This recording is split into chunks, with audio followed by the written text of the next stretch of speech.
talking about bending over today, and I don't care if you're bending over doing something freaky or you're picking up a deadlift.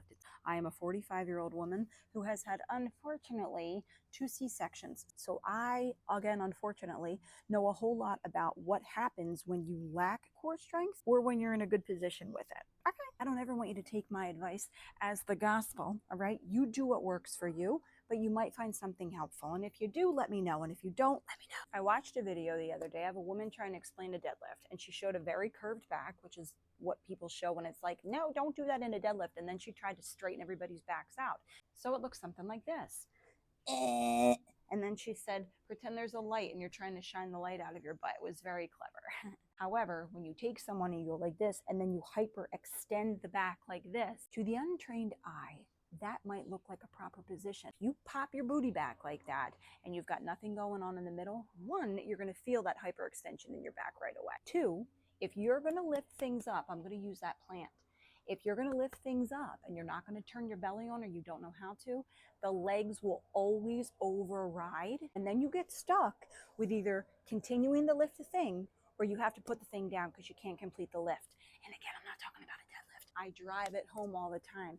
I'm talking about that little bit of brace in the belly. I'm talking about your lower obliques on. If you don't know what I'm talking about, go check out another video. If you don't have any tension, yes, this is going to hurt your back because you go from this to this. The spine is too, you get to move the spine everywhere.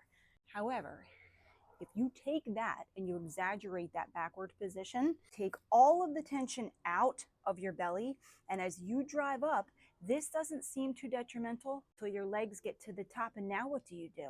This is where people lose most lifts, because now I have to pull it from somewhere. Don't I, Brenda? You like this plant? Beautiful. What we're looking for is a simultaneous effort from legs and torso. And let me just remind you that the tension that you're finding has to do with the amount of effort you're putting into the lift.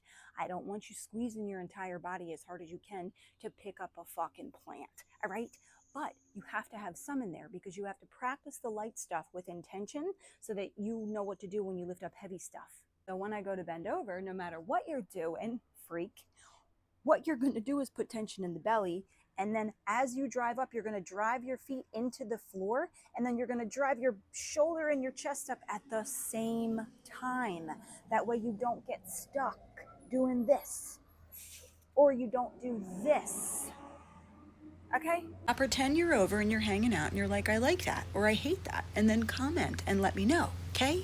Freaks!